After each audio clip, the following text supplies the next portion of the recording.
seen anything like that. No good. Wide right. Little roller up along first. Behind the bag. It gets through Buckner. Here comes Knight, and the Mets win it. Oh, the band is out on the field. He's going to go in the end zone. He's going to go in the end zone. The Bears have won. The Bears have won. Oh, my God. You believe in miracles? Yes. It's the Davey Mac Sports Program, where we talk to sports and other stuff, like Halloween. Speaking of which, what does a ghost like to eat this time of year? Ice cream and blueberry pie. I'm Roy Harter, and here's your host, Mr. Eastside David McDonald, everybody. Thank you so much. Thank you, Roy Harter. Thank you to all the DMSP folks out there. We're scrambling a bit on a Monday. Roy Harter got all kinds of, I believe Martin Scorsese, was it? Yeah, Martin Scorsese called up Roy and said, Roy Harter, I have to book you for the next 3 hours this afternoon to do the audio for my new Oscar-nominated film. Yeah, that was last week, David. This week, somebody else. Week? Who was Spielberg this week? Tarantino. I got Tarantino this week. Who is it? Tarantino. You ever hear Your mic is off. Speak Quentin. again. Just get in and come back out. Robert should be telling you this. He's the goddamn producer. I just noticed it cut out. All right, Roy, hear me side now, out, David? side back in. When I said we're scrambling, we are scrambling. But listen, this is what we do sometimes. You got to call an audible. We're a sports show, and that's what we do. Between the Roy thing, and then, quite frankly, I'm here with my Eastside Dave and Son Wrestling Show co-host all week long, Stanley Mac and the Dave Man here, and I'm driving them to school, picking them up, doing this, doing that, while the daughter and the mom go on a vacation or something. I got the two dogs over here as well. So I got two crazy-ass dogs. You're back, Roy. I hear you now. Yeah, okay, good. All right, Thanks, now guys. don't touch a goddamn thing, Roy. Don't touch a thing. You're allowed to touch your keyboard. Okay. All right? Stop adjusting your phone, you fucking little needly weirdo. Now listen. So we got the Roy situation. He is a Grammy award-winning audio sound designer. I want that to be first and foremost. Unlike Robert Tamburro, Roy's won lots of awards for audio production. Bobby's got his coming. Don't you worry, David. Bobby has his coming. He has produced several. Can I just give a shout out to your new hit show, of which I did give you a retweet? Thank you. I appreciate that. What's the name of your new hit show that you're producing? Midnights with Mike. Midnights with Mike. Bichetti. Oh. Here, can I tell you something that made me very, very angry? You should. The show's called Midnights with Mike. Okay, first of all, I do the whole name. Midnights with Mike Bichetti. Because, Mike, no one fucking knows who got, there's a zillion Mikes out there. That's number one. Number two, Robert, what time does the show go on? Live at 11. Live at 11 p.m., Roy, though the show is fucking called Midnights with Mike. Interesting. Interesting. The promotional skills of the Davey Mac Sports Program sometimes. I question. Robert, turn Roy's mic up just a little bit. Just a touch. Just a touch. Don't voice it got him, but just a touch. Okay, but there we go. Fucking the show's on 11. Going forward, is Midnights with Mike going to continue to be on at 11? So here's the thing. Hey, Robert, ask everyone out there watching the live, because the 4 or 5 people watching live, we thank you. We upload this, we repolish it, remaster it, and we put it on a really wonderful MP3 and MP4 later on tonight. But you know what? We said screw it. If a few of the Davey Mac, the Eastside Davidians want to watch live, that's fine. Ask them how the sound is. Sound good? Sound good? Is there anybody in there? All one of you watching. How's the sound? I mean, Robert, I'm allowed to make a goddamn joke, not you. You're the producer, you piece of shit. I feel like the heat of us panicking today is coming out towards me. Oh yeah, right now. I didn't have anything to do with it. No, you've been an angel. Technically, you've been an angel today. For starters, but I have to take it out on someone, and God knows I'm not taking it out on Roy. No, he has. I've known him for too long. And he has guts. But So the henceforward, is Midnights with Mike going to continue to be a 11 p.m. show? We'll see where Adult Swim wants us. In their time slot, we're open to changing names. I would say the criticism of using Mike Buschetti's full name, I can't think of any other Mikes more famous than Buschetti. So when you hear Mike, that's who I jump to first. Michael Jordan. I could like Mike. If I would be like Mike, I mean, come on, dude. Yeah, Buschetti. Isn't that what that's about? No. And first of all, that should have been your theme song. You could have done like Mike. If I could be like Mike, and then Roy just goes Buschetti. That bothers me. Midnights with Mike, and yet you're a whole fucking ton of people are going to tune in, and they're going to be tuning in for the ending credits because the show starts at 11. Why are you doing this? I mean, A, I just thought it was kind of comical. B, I don't know if you know Mike. He doesn't like to stay up till midnight. Was this a Robert idea? No, with I all wanted due to. respect, there are times where you have the worst ideas. You think they're funny, and they're like one-off, only funny to Robert's pot brain. And then for the rest of the fucking existence of the show's off by an hour, and no one can fucking find it. Well, logically, right? If we post the show at 11 and you tune in at midnight, it'll still be there. The good news is we didn't go Midnights with Mike live at 1 a.m. because then people be pissed. Yeah, good point. We're just releasing at midnight. What the hell is the matter with you? What? I think that'll be the plan. The issue is going to have to be we have to get that lady to re-sing the entire opening theme song. That was your fault. That was so stupid. Roy, they have a lady going, it's Midnights with Mike at 11 p.m. I wanted to scratch my ears out. I swear, when I'm listening to it, I just wanted to take a pair of scissors. I know this is some weird Robert idea where he thinks he's being a comedian, or he's twisting. He's giving us a little comedic twist. And I'm like, nope, it's just shitty promotion, brother. Ocean's another man's treasure. No, but I love you.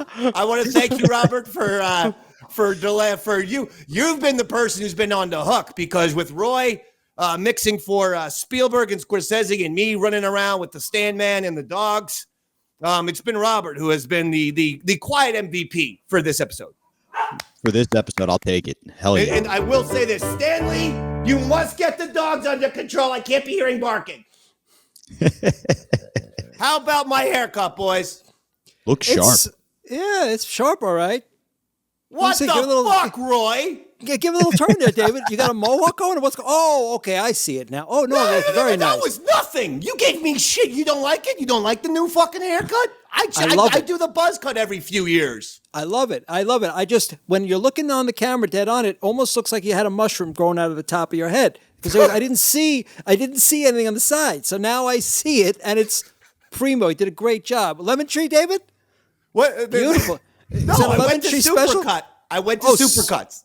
Oh, Supercuts. Excuse me. Yeah. But I will say I got a hetero man, and I was like, oh, this guy's going to give me a good buzz cut. That's why I'm so disappointed in Roy's reaction, because I'm like, there's a couple of men there. One, is tattoos. Hey, come on up. What are we doing today? What are we doing? I said, give me a 1 on the sides. Give me a 3 up top. Blended on the corners. All right. I don't want no BS. This is what I told him. He knew exactly. No questions. Then you got another guy. I don't want to say names, Roy, but a little bit of so how's your day been? Is there doing anything today? You going swimming? I'm like, it's October. Always holding a follow through on a shot that's not there. So we are here. We are live, and we are bringing you a pumped up show. And I am telling you, the reason why I am pumped up is because we've got a lot of goodness going on in the sports world. The Yankees defeat the Kansas City Royals in Game 1 of their divisional series, 6-5. Gleyber Torres, it's amazing how Gleyber always gets hate at certain points of the season by the Yankee fans. And every year I remind Yankee fans, in October, Gleyber's going to show up for you. He has a propensity for being a clutch hitter. You cannot teach that. It's why when the Yankees traded Gio Urshela for fucking Donaldson, I thought it was a terrible move before everything happened because and thank you, the Adorable Boy podcast says I looks handsome. So that at least somebody is supporting me and I support them. But, it's why when you are successful in New York, especially with the Yankees, in clutch situations and the postseason, you're gold. And that always gets looked past. That's always oddly underrated by Yankee fans. And there's Glaber, and what does he do? The Yanks down 1-0, bam, 2-run home run. It was an incredible game. Back and forth the whole time. Every time the Yankees got the lead, then Austin Wells, their superstar young catcher, rookie catcher, he's unbelievable. They found their Jorge Posada for the next 10, 15 years. That's what they found in this Austin Wells. Unbelievable. He gets the big hit. Soto's got 3 hits in the game. Cole, who I have a lot of faith in, he was off. But here's the thing. When you have a game where Garrett Cole, Cy Young winning, Garrett Cole is off like that, and you still win, that, for me, is a great sign for this whole postseason run. Here's my only little thing. Oh, and by the way, Weaver taking over for Clay Holmes. What does he do? He gets the save. No, Clay Holmes, they actually brought into the game, and he wasn't terrible. But again, this is why sports is sports. If you fail at the closer job, you shouldn't be allowed to be the closer day in and day out. And what seems to be happening when Glaber, all of a sudden, when they traded for Jazz Chisholm, and Jazz Chisholm plays second base, you have Glaber all of a sudden fearing for his job. He goes off in the second half. What happens when they actually remove Weaver from, Clay Holmes as the closer? All of a sudden, he actually starts pitching well, and it's the same thing with Jason Dominguez and Alex Verdugo. We said we wanted the 20-year-old Dominguez. He'll be a Yankee all-star for years to come. Jason Dominguez, switch hitting, prolific, unbelievable hitter. We were screaming about it. Put him in left field because Verdugo can't hit for shit. What happened? The second they brought up Dominguez, Verdugo starts hitting, and Verdugo got the big game-winning hit. Yanks down 5-4. It was Verdugo coming up clutch. He got him the hit and got him to that 6-5 lead, and that was the lead that would stay. They would win that game by that score. So this is why you call these people. This is why, as Aaron Boone and Brian Cashman, you don't stay complacent. You don't just go, hey, look, these are our guys. Sometimes the guys aren't good enough. But overall, the things that we asked for, benching Clay Holmes, getting a megastar, Juan Soto, okay, this is all the shit that I asked for before the season. Well, they got Soto. Unbelievable year, and he had 3 hits on Saturday. They bench Holmes. Weaver has come up big. All right, they pull up Dominguez, and the great side effect is that now Alex Verdugo is hitting. These are everything that I asked for. This is why I should be a general manager of all sports teams in New York, because I know more than all of the general managers in New York City. Now, New York, you want to save some money? Hire me, call me Davey Mac, Ultra GM. And I'll take the Yankees, Mets, Giants, Jets, Knicks, Nets. Forget about hockey, but I'll stick baseball, basketball, football. That's 6 teams I got to, worry about. Somebody's got to handle the hockey. That's too much for play. Hey, gentlemen, I have to sign out. I have to attend to something for work. I apologize, but I could be back within the next 10 minutes or so. Don't worry. You do it. Yeah. Okay. Thank you. Okay. Well, wait a second. Are you going to sign out completely? Or what about the recording? I have to attend a quick Zoom call. So I'm going to have to turn it off. So get the hell out of here. Yeah, don't worry. I told you we were scrambling, folks. This is all your fault, Robert. But it doesn't matter. I'm shot out of a cannon. I'm ready to rock and roll today. I can absolutely tell. I was thinking, you know how Green Bay's owned by the city of Wisconsin? Yes, sir. That might be a better bet for you to get to be the general manager of all the sports teams. If you found a city like that where you could get 4 teams all owned by the city and just be the most like Spring Lake needs a professional football team. That would be tremendous. Oh, my God, if we did that. But here is the thing. So the Yankees are up 1-0. Okay, game 2 is tonight. 7:30 Eastern Standard on TBS. TBS, they did not mic the crowd. Or if they did not mic the crowd, they have a shitty audio engineer who doesn't understand how to pod up the audience, because there is no place more electric than Yankee Stadium in October. And when Yankees got several go-ahead hits, you couldn't hear anybody. No. And what's funny is they put clips out from people in the stadium, and you can hear the noise and how crazy it is. They were going insane. It's New York City in October. They're going to go crazy. They were. And you couldn't hear it. How does that fucking happen in today's day and age? How does no one at TBS say, what's the deal with the crowd? They sound like shit. There's no point of playing in Yankee Stadium. I thought it was a 2020 lockdown COVID game. Well, Dave, to be honest, the reason we got to do this at 3 and not later is I got to get out of here to get over to my TBS sound engineering job. So maybe I'm the pick. So I feel very good about the Yankees.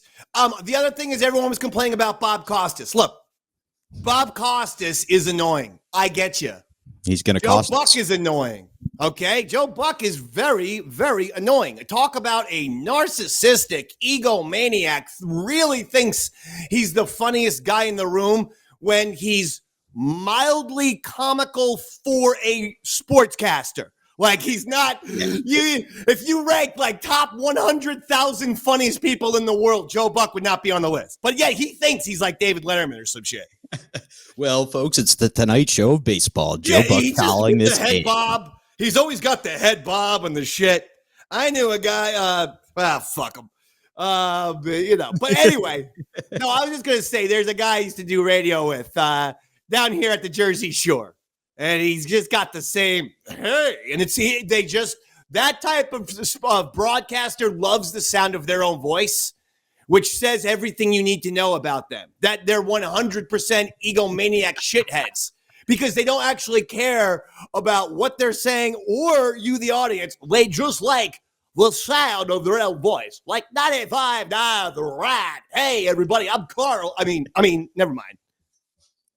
One of the coolest things, I think we'll talk about it later, but I was listening to an upset of a college football game live, and the commentators were like, we're just going to let you soak in the fans' noise because we know that's what you want to experience. And it just played the crowd audio instead of them trying to make the moment about them. It was one of the coolest things I've seen in broadcasting. I was watching one of the college football games over the weekend. You have the ability to watch it on the special 4K channel. Ooh. And in between, in commercial breaks, they don't have the commercials in 4K. So you just get an empty shot. We got an empty, not empty. We got just a shot of the stadium. And it's like high up, in the ground section, but very high up. So you could see all the stands and the people. But every time it was a commercial break, it was just, it was the Georgia game. And you just saw two really fat Georgia dudes, like dressed identical, same like little Georgia hat, the fucking goatee, the same kind of sunglasses.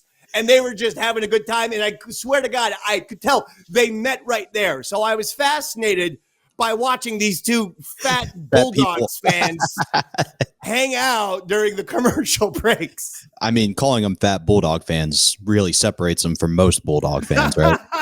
Typically, they're so in health. But listen, 6-5, Yankees take that win game 2 tonight. Now, Mets, Phillies, what a series.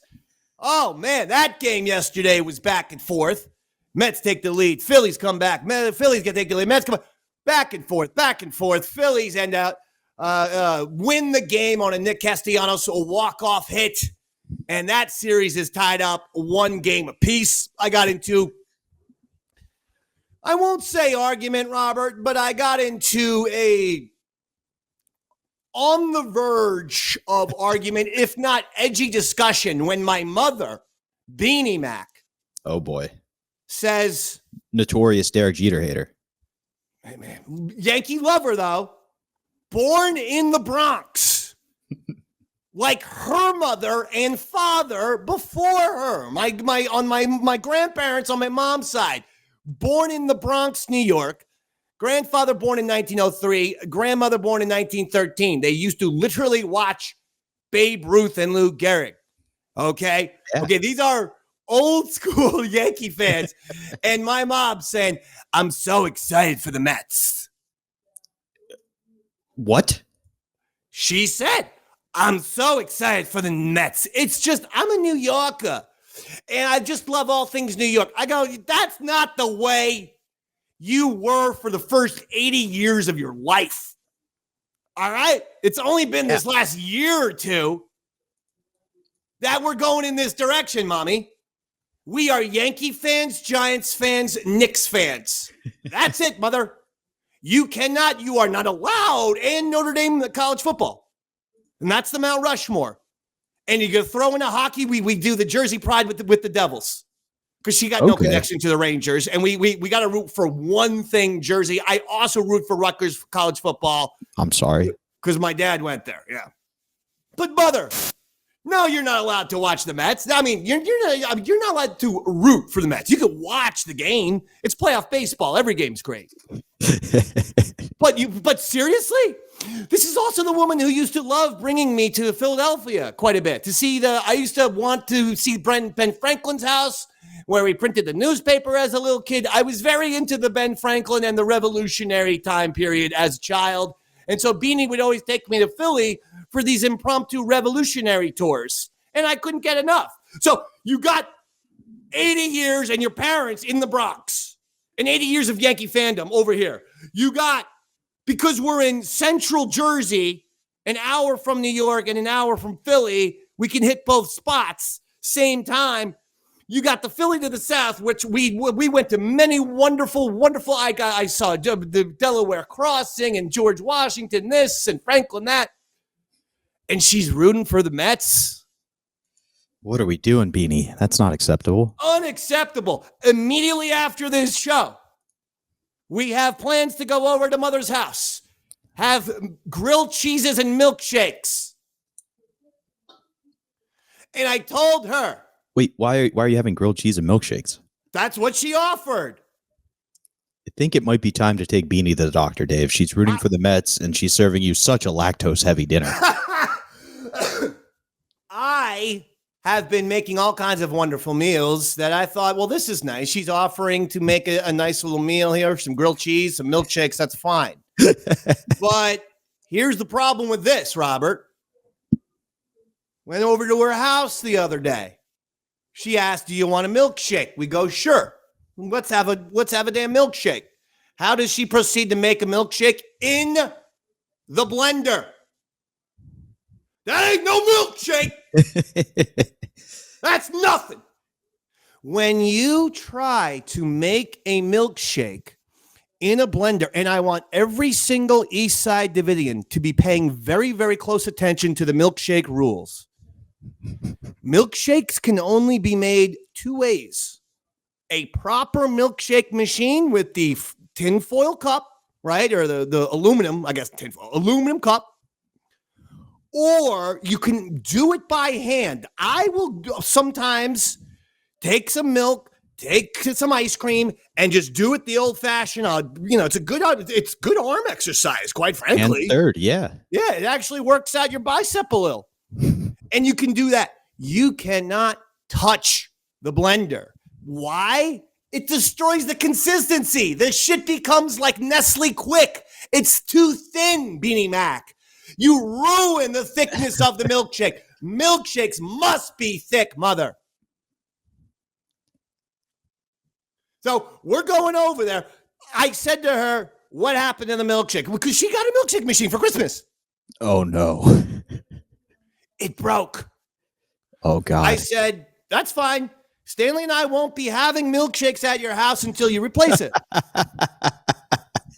Laying down the law with Beanie Mac. I love it. That's she crazy. Did claim that she immediately on Saturday after that statement, she said she reached out to Amazon and ordered a new milkshake machine. So we are going there to see what is up with that.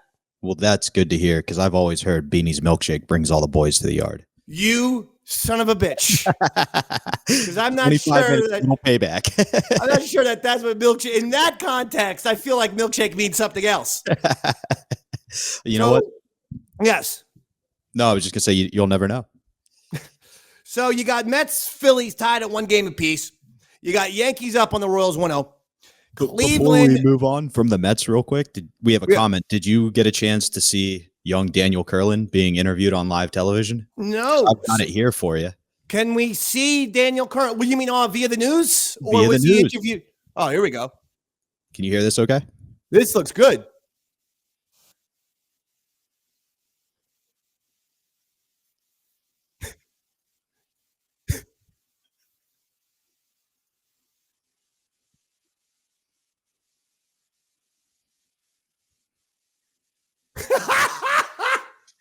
He's the only one who brought up bleak. But I like the word.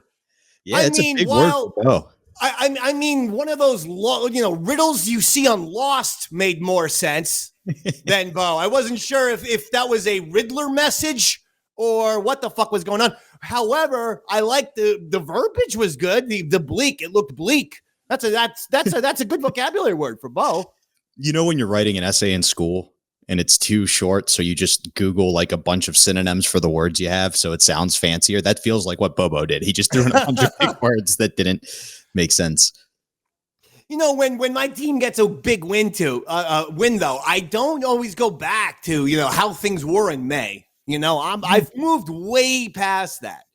Right. So nobody talks about the fact that Aaron Boone was hitting like below 200 until he hit the home run off of Tim Wakefield. They only talk about the home run he hit off of Tim Wakefield. Oh, I know.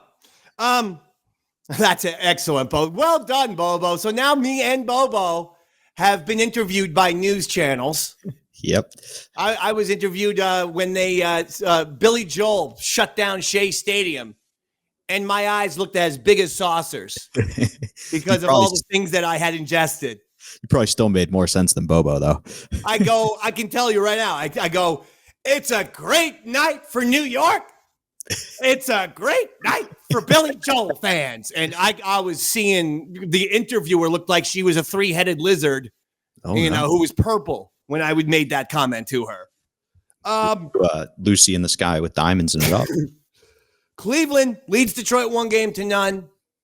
I'm pulling for the Tigers. I don't like Cleveland. As a Yankees fan, don't forget they've knocked us out of the playoffs a couple times, 97, 2007. Maybe there was another time as well, maybe a wild card game. So I can't root for Cleveland. I'll root for the Tigers on that one, but Cleveland does lead Detroit 1-0. And then the Dodgers and Padres tied up at 1 game apiece.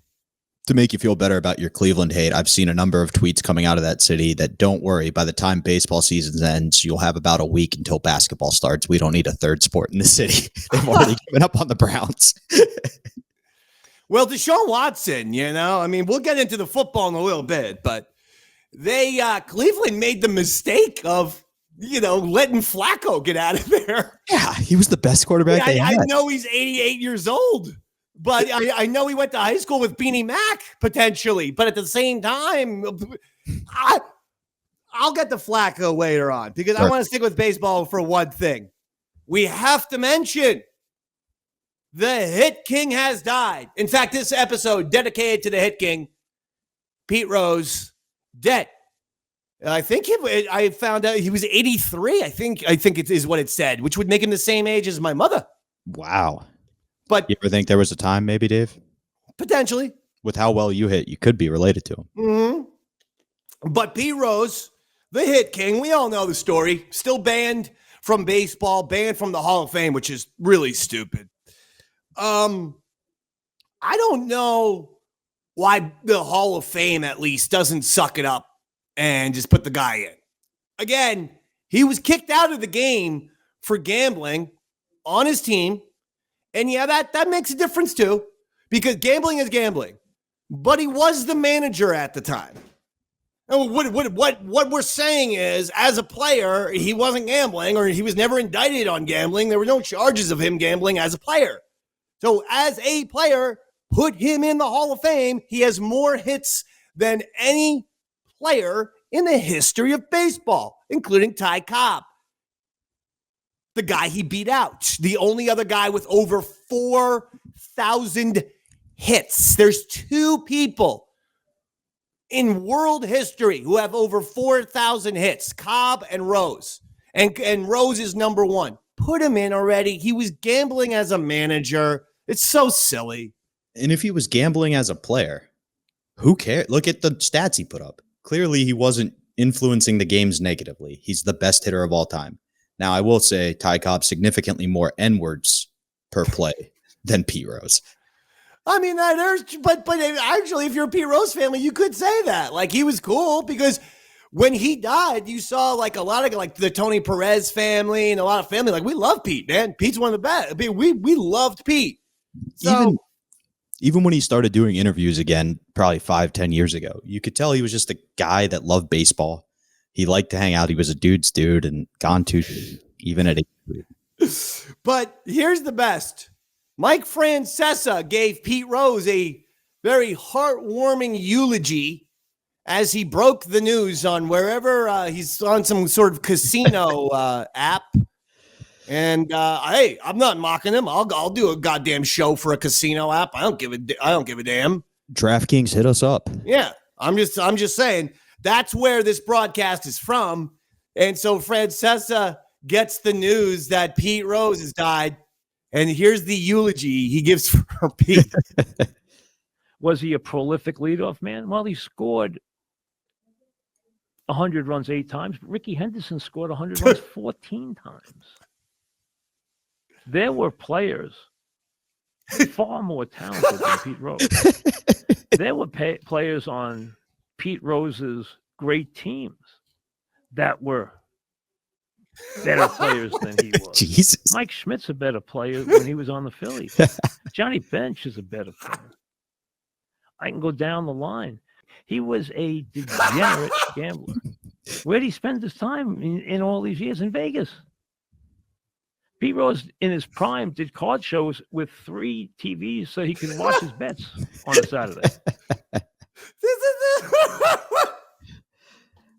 The class of a 1970s Times Square pimp, Mike Francesa. No, I mean, the guy died minutes ago. And that's when you call him a degenerate gambler. But still, you mentioned all the players better than him.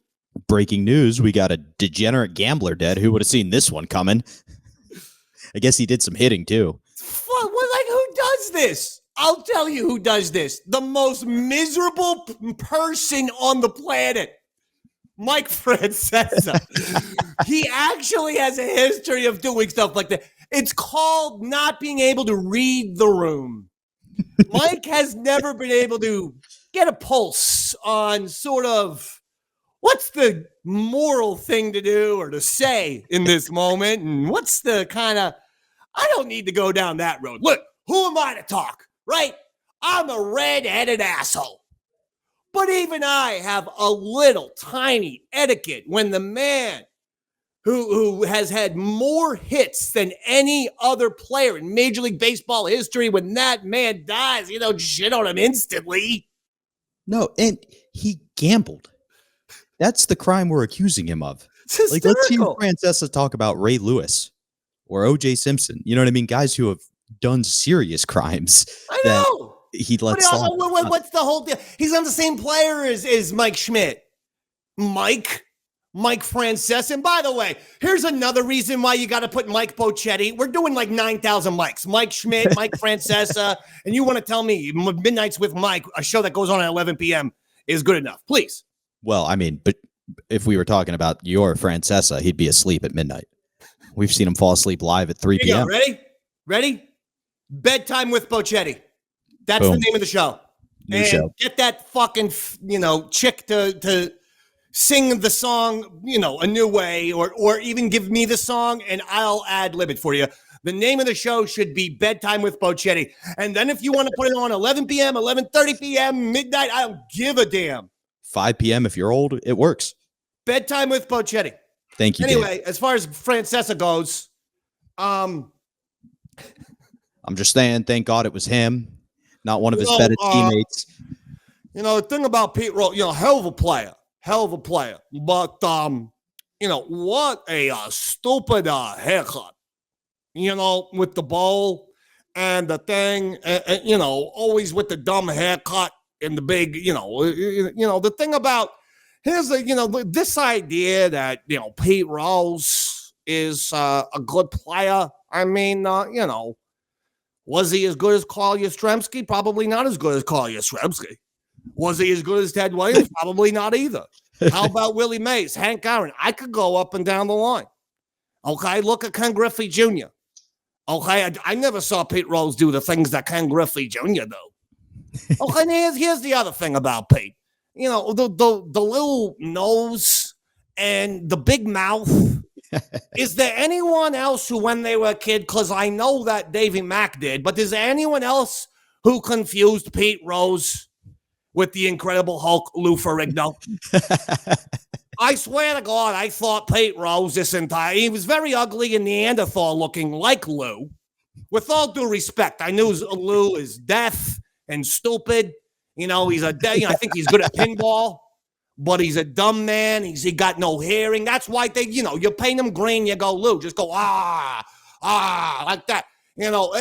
But is there anybody, I used to think, in the off seasons, they painted Pete green and then shot him and, he became, don't see me when I get mad. Otherwise, I'm going to be a green Pete Rose, Incredible Hulk. I can't be the only one who confused Pete Rose and Lou Ferrigno. I can't be the only one. Okay? Now, now Dave, he did, every once in a while take sips of whiskey from his grandparents' scotch when he was 9 or 10. So he was a little drunkard. And little drunkards, that's what they do. They confuse people. Okay, David also confused, Gary Busey and Nick Nolte, two blonde guys with the teeth. And then there was the Patrick Swayze, Kurt Russell confusion that David used to have. But the other one was Ferrigno and Rose. And that one's not talked about, okay? But we need to understand that there's a good possibility, okay, that Pete Rose and Lou Ferrigno are the same person. First of all, Pete has that weird voice. He might be deaf. He sounds a little bit deaf to me. Okay? I just say, just think about that. The other thing about Pete, big sex addict. I know he just passed away, so R.I.P. Pete, but what a fucking sex-addicted piece of shit. I mean, if you think of, okay, it's like, Hugh Hefner was a man of class and good reputation compared to Pete. I mean, okay, at least half had, allowed the girls to live with him, okay? But, Pete, I mean, it was a wham, bam, thank you, ma'am. You got the, whores all over the United States of America. They had to be in the National League. That's all. You had a whore in San Diego, a whore in Cincinnati, okay? Well, these are the things about Pete. But Godspeed, Pete. Okay, Godspeed, you piece of shit, you Lou Ferrigno looking piece of garbage. Godspeed, Pete Rose. I'm Mike Francesa saying, fuck you, Pete Rose. Good night. But it is, only Mike does that. And actually, Chris Russo has a little bit of that too. They kind of don't know when the right time to shit on someone is. It's not the instant they're dead. No, you had all the time he was alive to shit on him. That would have been a good time to do it. Even if you want to shit on him, kind of with that, stupid thing of, Mike is so wrong, by the way. He was a guy who set the table for the Johnny Benches and Mike Schmitz with his singles and doubles. He got 4,000 hits. There's nothing Mike Francesa can say that can change my mind or anyone else's mind. And his job was to set the table, get on base, so they're forced to pitch to Johnny Bench and Mike Schmidt and not just walk those guys. If you're on first base the whole time, you got to throw fastballs to Schmidt and to Johnny Bench. And then those guys, hit the hell out of the baseball. They're unbelievable Hall of Famers. But so is Pete. Come on, Mike. It's crazy. It's crazy thought. It'd be like comparing Joe DiMaggio and Barry Bonds records. Two completely different players did completely different things. It's just nuts. And you would think, of all the guys to criticize people for their vices and perhaps not being as professional as possible, Francesa would be the one to give him the pass. You'd think that Mike, who is literally doing that speech from a gambling website. I didn't even think about that. He's literally doing a show for Vegas and gambling. He would not come so hard, down so hard. Get Mike. It's the same thing with weed. It's not looked at as the same anymore because everyone at the NFL can't really come down on gambling. My God, half of their billions of dollars would disappear. Yeah, and then who would write the script if it wasn't Vegas?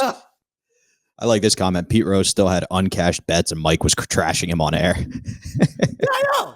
Pete probably played a bet for the goddamn horse race that weekend. Yeah. Outside of that, by the way, I did meet Pete Rose, and yes, really? He was at one of those. He would just be at one of those Vegas casinos, and like 4 to 6 every single day, and they like roped him off with little ropes. And I don't think it was that much money. It was like $10, $15. But in all honesty, it's like, I'm not going to pay because I could just like stand here and look at Pete Rose for a little bit. And then I'm like, okay, I've seen enough. I've seen enough Pete Rose. I can move on. But he was there. I saw him. Security comes over and is like, sir, you're creeping out Pete Rose. Yeah, I was wearing like a Travis Bickle, like army jacket. Pete Rose, this Vegas town needs a good rain. But so R.I.P. Hit King. We aren't the Mike Francesa goddamn gambling experience who shits on well-known gamblers. Yeah. Also, does he hate Michael Jordan? Does he hate Ohtani? That's a more direct comparison. The guys who don't seem to drink or party off the field, Jordan is known for maybe having a scotch, right? But he's not a drinker. For instance, Pete said he did never touch drugs, didn't drink. Ohtani's the same way. Those guys need to get their adrenaline somehow. They want their fucking, competitive juices to be flowing. So they gamble a little bit. No big deal. I've never cared. I didn't think Jordan should be in trouble with it when he went down to AC in the early 90s. That was ridiculous. The media was trying to make it sound like who gives a shit? Michael Jordan goes to Atlantic City to play blackjack. Who cares if he loses $100,000? He's a billionaire. Yeah, and it's just nuts. And I get gambling's bad, but to be on a gambling site and be like, he was a degenerate, not like you folks who use my fine code Francesa to get $50 back. It's insane. I wonder if his goddamn website had a nice little talking to the big man. Hey, Mike. You're aware this whole show exists because we're a fucking gambling app? Yeah. Hey, Mike, shut up. Shut up. Just stop. Like Mike could have actually, like, if we had gotten, say we had a show for DraftKings, you know how I would say it? Gambling. He was ahead of his time gambling advocate. Yeah. I'm serious. I'd say, hey, look at Pete Rose. He shouldn't be getting so much shit because everyone does it now. Everyone. He walks so Ohtani could run. And so 80% of NFL fans can run. Yeah, it's to the point now where I know people who were betting on balls and strikes in baseball. You can bet, will the next pitch be a ball or a strike? Look, I have one rule. Don't ever gamble on baseball. If you gamble on baseball, you're stupid. And I know I'm talking about Pete, like my friend says. I'm not talking about Pete. I'm saying us, regular, everyday, average Joes who have some extra cash. You don't gamble on baseball. It's way too unpredictable. Pitching, bullpen, it's too unpredictable. I've said this before and I'll say it again. The magic of baseball is every postseason, at least one thing will happen which you've never seen before. Like you've just never seen a play like that. You go, wow, that is a weird ass, strange play. I can't believe this. I've never seen that before. It happens yearly in baseball. It's too goddamn unpredictable. You cannot bet on baseball. If you do, you deserve to lose your money. I think Pete Rose is at a point where he can afford to lose that money. You or I, Dave, maybe not so much. No. That's why I don't gamble. Me neither. I do the only gambling I do is non-monetary. It's pride gambling. It's the Davey Mac Sports Program football pick'em on CBS. Hell yes, it is. Go sign up. Usually we have our link somewhere in the YouTube description or something, but just look up Davey Mac Sports Program and go sign up. It's for free. And there you go. I know I felt like I had a great weekend here, Robert. I did not. I know that for a fact.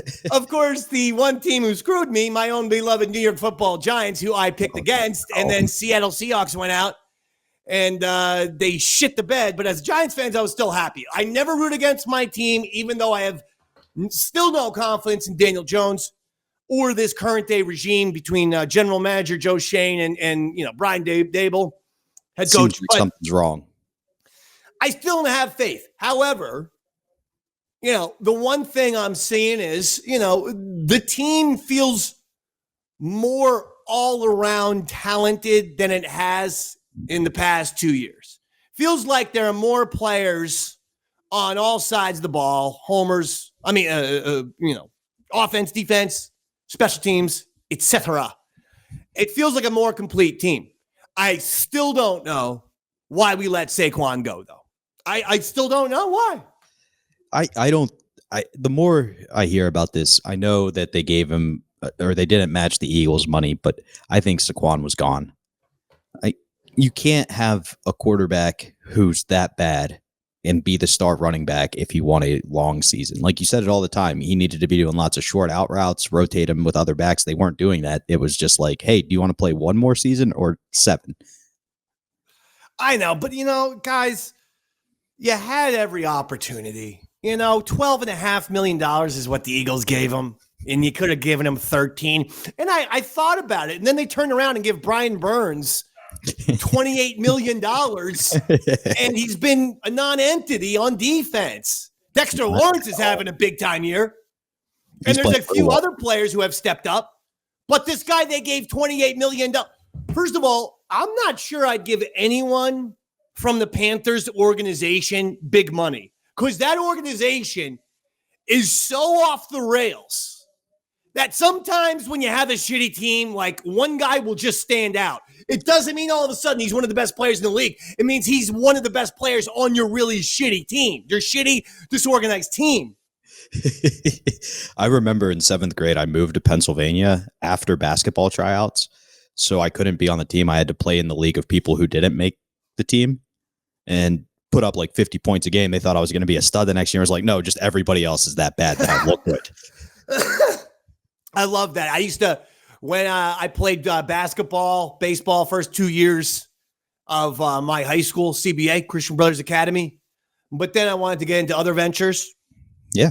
Like the Arrowster, the Poetry and Prose magazine, of which I became the editor. Thank you. Or the newspaper, of which I became the most prominent and widely read columnist. Used to write wonderful columns. They call him Davey Deep Throat. I wanted to experience it all. But the thing was, after that, I was eligible to then play basketball in gym.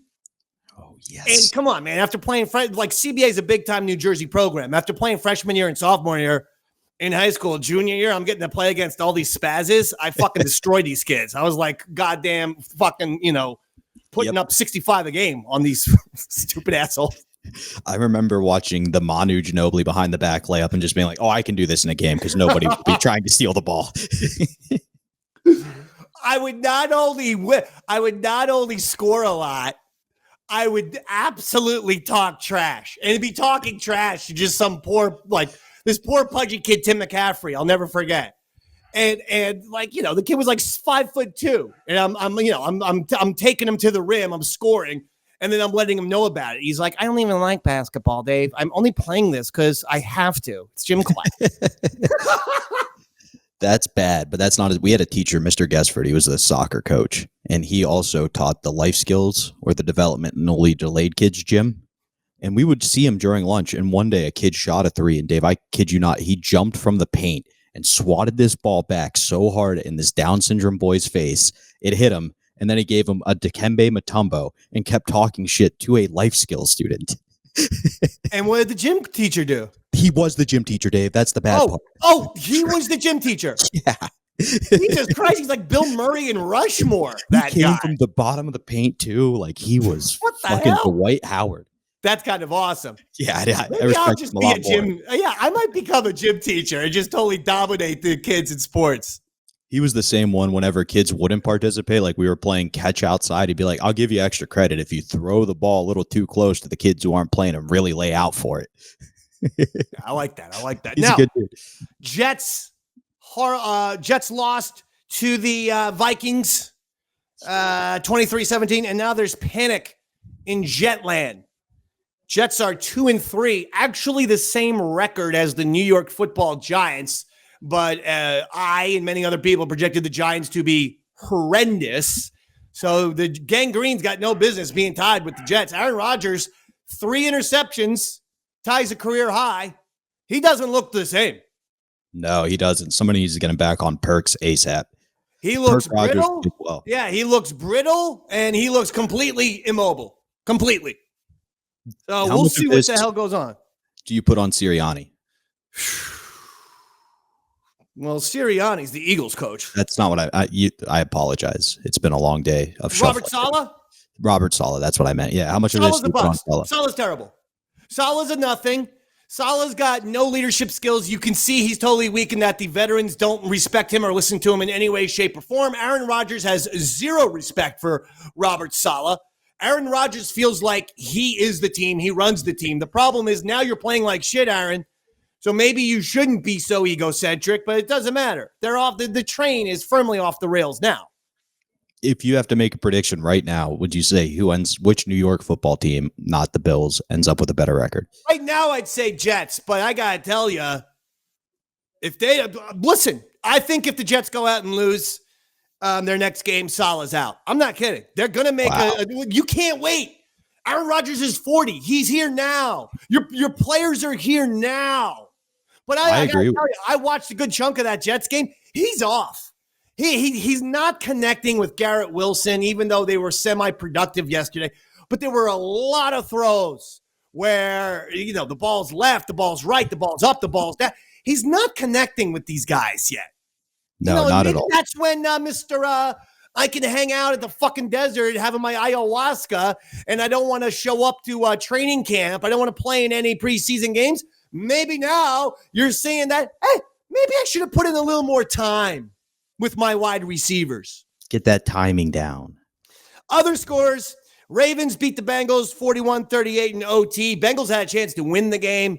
Field goal kicker missed a 51-yard field goal. In a day and age where guys are making that field goal more and more, big miss. Burrow, I told you, ever since he came back with that stupid hairdo, he had a nice Jim Brewer type of look, and I could see him doing Goat Boy impressions.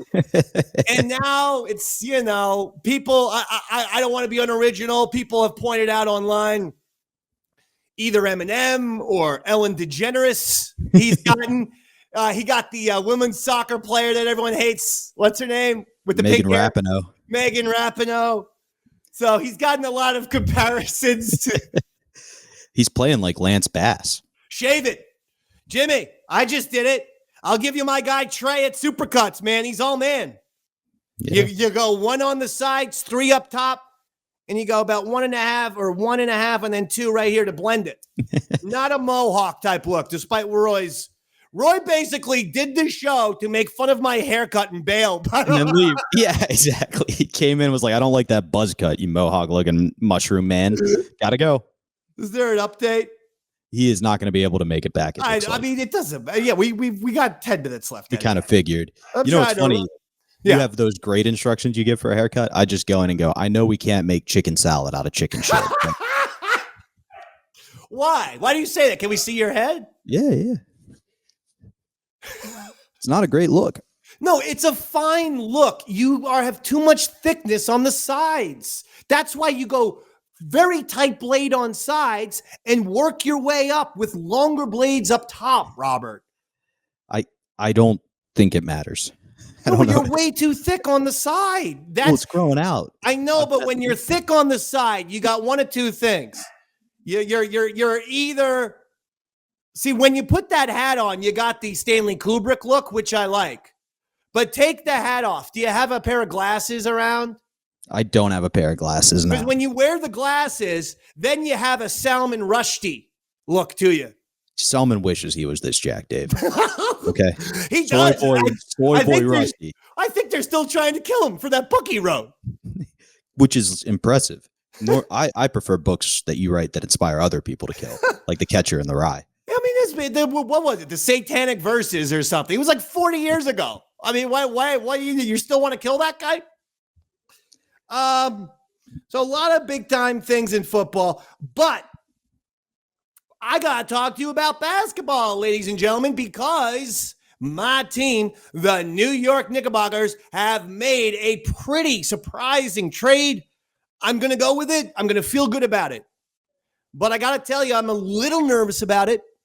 And that is that the Knicks, of course, traded Julius Randle, who made 3 All-Star teams with the Knicks, folks. And I really loved the way Julius was playing last year. I know he got hurt, missed the whole end of the season and the postseason. I get it. But boy, he was looking good. He was meshing with the team and with Brunson. And then the other guy, the guy who hit the big, huge fucking 3 when they came back against the Sixers, they traded Dante DiVincenzo.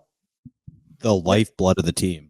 So it's tough because the way I'm looking at it is this. They traded him to Minnesota for Karl Anthony Towns. Now, Karl Anthony Towns, unbelievable player. We all know this. Cat, as we call him. Okay, of the 3 players, who's the best? Karl Anthony Towns, in my opinion. He's got the capacity to dominate. Robert, he had a 60-point game last year. I mean, he's that guy to dominate. However, the T-Wolves do get 2 now really good players.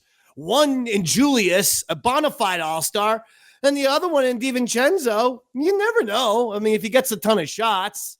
Now, he's going to play a lot of he's similar position to Anthony Edwards, only not as explosive, of course. Yeah. But Cat is satin soft. We learned this from Jimmy Butler. Nothing's really changed. Sure, he had one 60-point game.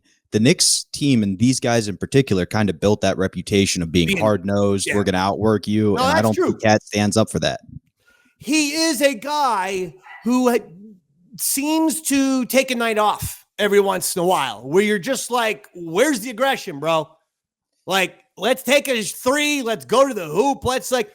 I remember last year, Charles Barkley and Shaquille O'Neal in the postseason were begging Karl Anthony Towns to take the ball to the rim because he is incredible. He can absolutely finish. The guy's probably, 7 feet, for crying out loud. Now, he is a good 3-point shooter. He shoots around 40% as a 7-footer. However, he can dominate taking the ball to the rim.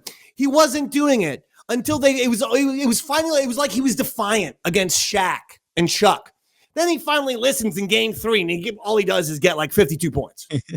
He's big man Ben Simmons. We need that guy. We can't have 3-ball only Karl Anthony Towns. We need an inside presence. I need him to understand that. We need an inside presence with Karl Anthony Towns here. I'm okay with, shooting 3 or 4 threes a game, especially if they're going in, then shoot a few more. Yeah, I don't see why anybody would have a problem with that. The issue is, I think it's not so much about the shooting or attacking. It's there's a loose ball in a 2-point game rolling up the court. Is Karl Anthony, is he going to lay out for it? I don't think so. He better. It's the Garden now, baby. It's Madison Square Garden now. You got to play with effort. You have to play with a little juice, a little aggression. That's what the team last year did. But by the way, Bob points out that the Knicks did get Mikal Bridges from the Nets. So, look, I mean, Brunson, Bridges, okay, you still got OG Anunoby. Okay, now we had Karl Anthony Towns. Still got Josh Hart. All right, we got Deuce McBride. I love me some Deuce. Okay, I mean, listen, we got players here. Wasn't Deuce McBride the Saints quarterback? Now, listen. We're going to end it there. I got a lot of things to do. I got grilled cheeses and milkshakes to have. I hope they exceed your expectations.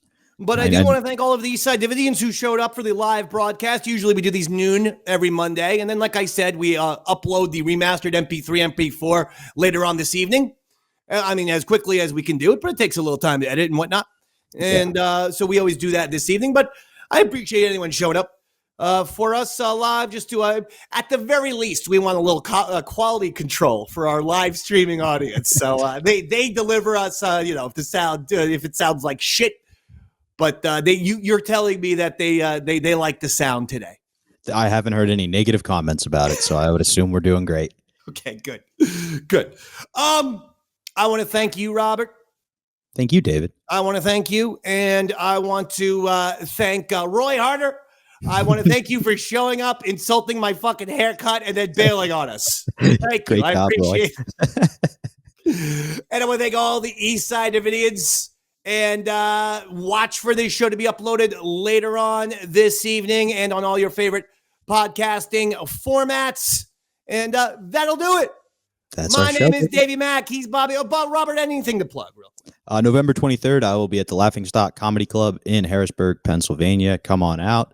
I'm headlining that show, so I want to move some tickets and have them bring me back.